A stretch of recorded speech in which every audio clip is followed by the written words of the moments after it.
in the test lab.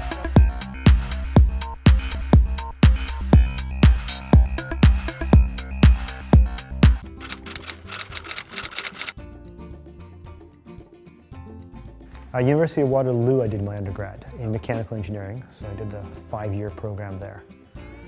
4 years degree and 2 years co-op in 5 years. 6 work terms, 4 months each.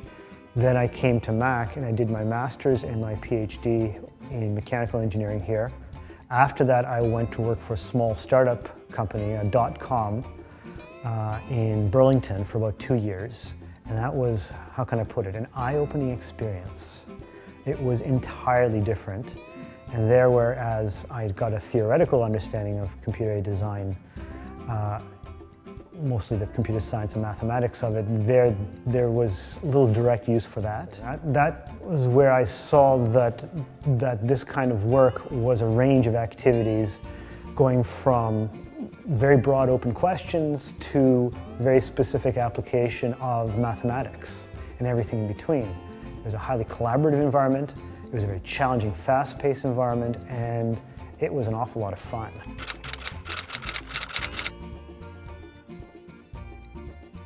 The technology nowadays for designing, particularly for mechanical type designs, is changing very fast, and it continues to. Nowadays we can do, like I said, virtually any shape you can create on a computer. I have spent some time working for an automotive manufacturer, and you could actually take out of their database the entire design of a car, all 20,000 parts, and bring them to the computer and visualize them and strip pieces out so that you could see various portions of it.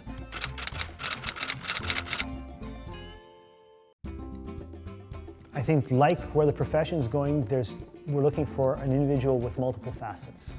I think it's very important that the students learn the math and the science. They have a good, strong ability to do so. They're going to need that throughout their careers. But I'm also looking for individuals who have a spark of creativity and interest in people and art, and are able to combine those two interests as engineers. Those skills are complementary. I mean, the individual who has the ability to take those visions and put them on paper, think them through, and then create them on the computer, analyze them, and produce them is the range of activities that our engineers are being trained to do. Engineering leads to all kinds of careers, and we need engineers with a very broad range of abilities and capabilities. I think engineering, part of the reason I took it is it provides a solid foundation for any career.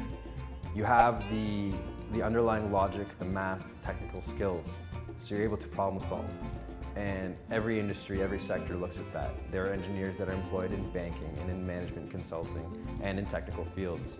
So I think regardless of what you want to do in the future, having a strong technical background is very beneficial.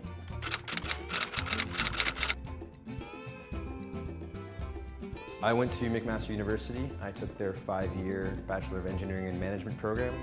So I did my focus on mechanical engineering, but I took also the core requirements of a commerce degree. I've been with Stantec for about 5 years now as a mechanical engineer.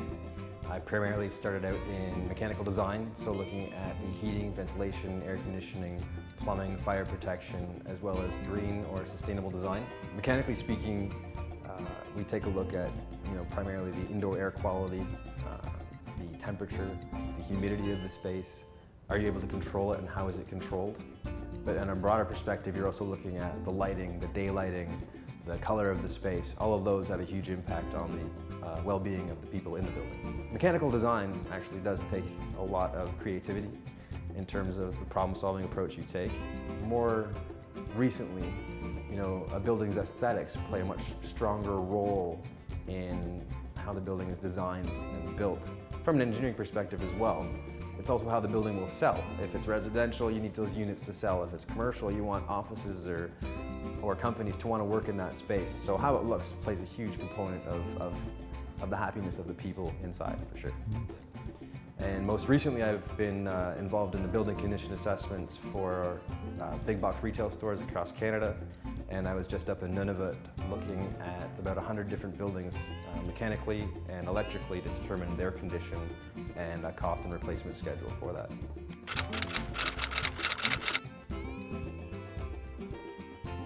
You have to know how to communicate, be patient.